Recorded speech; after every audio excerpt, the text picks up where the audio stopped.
అన్నా నమస్తే, మీ పేరు? శ్రీనివాసరావు. ఎక్కడ ఉంటున్నారు? సుబ్బరాజు నగరు. ఎప్పటి నుంచి ఉంటున్నారు ఈ ఏరియాలో? 40 సంవత్సరాల నుంచి ఉంటున్నారు. మరి ఈ ఏరియాలో ఫ్లాట్ల సమస్య ఉందని చెప్పి చాలామంది మాట్లాడుతున్న పరిస్థితి ఏంటి అసలు? దాని మీద అసలు ఏం జరుగుతుంది అసలు ఈ పేటలో? ఎప్పుడు ఈ ఇష్యూ ఎప్పుడు వచ్చింది? ఎప్పటి నుంచో జరుగుతుందని చెప్పాను. వాస్తవంగా చెప్పాలంటే తెలుగుదేశం ప్రభుత్వ హయాంలో 1982 సంవత్సరంలో ఆక్రమణ మొదలుపెట్టారు. 94లో ఆనాడు రెవెన్యూ శాఖ మంత్రి దేవేంద్ర గౌడ్ గారు రెవెన్యూ శాఖ మంత్రిగా ఉండగా వీళ్ళకి హక్కు కల్పించేటువంటి బీ ఫార్మ్ ఇచ్చారు. 2009లో ఉన్నటువంటి ఆనాడు కాంగ్రెస్ గవర్నమెంట్ ఇల్లు తీసేయాలండి, ఇది బఫర్ జోన్లో ఉందన్నారు. ఆనాడు స్థానికంగా ఉన్నటువంటి బోండా ఉమామహేశ్వరరావు గారు ఆధ్వర్యంలో వచ్చి ధర్నా చేశారు, మళ్ళీ ఆగిపోయారు.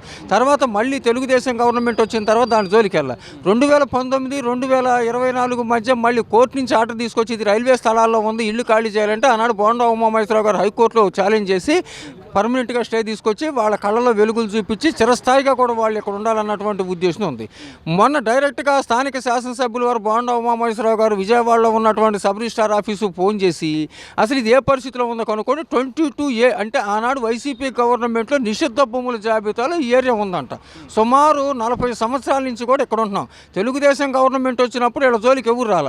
ఆనాటి నుంచి కానీ ఈనాటి వరకు అనేక మంది ప్రజాప్రతినిధులు అనేక ప్రభుత్వాలు మారినప్పటికీ కూడా బోండా ఉమామహేశ్వరరావు గారు ఈ డివిజన్ మీద, ఈ సుబ్బరాజు నగర్, అరుణోదయ నగర్ మీద ప్రత్యేకమైనటువంటి దృష్టి పెట్టి నేను అధికారంలో ఉన్నా అధికారంలో లేకపోయినా ఇక్కడ ప్రజలను ఇబ్బంది పెడుతున్నారని చెప్పి ఉదయం 9 గంటలకు రైల్వే వాళ్ళు కోర్టు నుంచి ఆర్డర్ తీసుకొస్తే హైకోర్టులోకి వెళ్ళి కోర్టు ఆర్డర్ తెప్పించేసి వాళ్ళకి ఇబ్బంది లేకుండా చేసినటువంటి మాట వాస్తవం.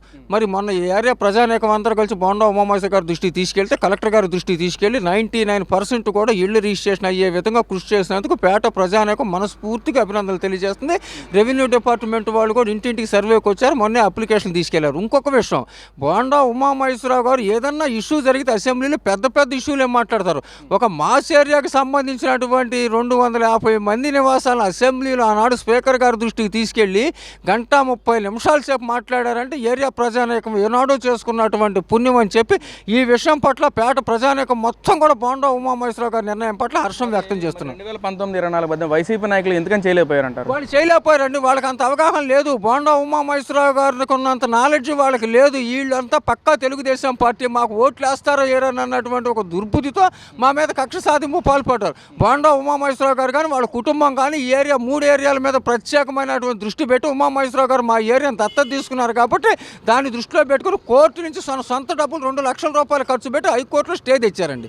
తేవటమే కాకుండా అధికారులు ఆనాడు మరి వైసీపీ గవర్నమెంట్ కన్నా ఉన్నప్పుడు బోండా ఉమామహేశ్వరరావు గారు 2014లో శాసనసభ్యుడిగా ఉన్నప్పుడు ఉయ్యూరు నుంచి ప్రత్యేకమైనటువంటి రెవెన్యూ అధికారులను తీసుకొచ్చి పట్టాలు రెడీ చేసిన మాట వాస్తవం. తర్వాత అధికారులు కోల్పోయిన తర్వాత ఆ పట్టాలు కనుమరుగైపోయింది. మళ్ళీ బోండా ఉమామహేశ్వరరావు గారు శాసనసభ్యుడు అయిన తర్వాత ప్రత్యేకంగా దీని మీద దృష్టి తీసుకొచ్చి ఈ పట్టాల రిజిస్ట్రేషన్ ఎటువంటి పరిస్థితిలో పూర్తి చేయాలని రాష్ట్రం మొత్తం మీద ఉన్నది ఒక ఇష్యూ అయితే ఈ సుబ్బరాజు నగర్, అరుణోదయ నగర్ మీద ప్రత్యేక దృష్టి పెట్టి సీఎం గారి దృష్టికి తీసుకెళ్లి మొన్న జరిగినటువంటి నియోజకవర్గ అభివృద్ధి సమీక్షా సమావేశాలు కూడా ప్రత్యేక మా 2 ఏరియాల గురించి మాట్లాడారంటే ప్రజానీకం పట్టాల రిజిస్ట్రేషన్ ఇవాళ అయితే రేపు అయితే అనే సంగతి సెకండరీ అయితే మీకు కన్ఫర్మేషన్ ఇచ్చారా? ఉమామహేశ్వరరావు గారు చంద్రబాబు నాయుడు గారి దగ్గర హామీ తీసుకొచ్చారు.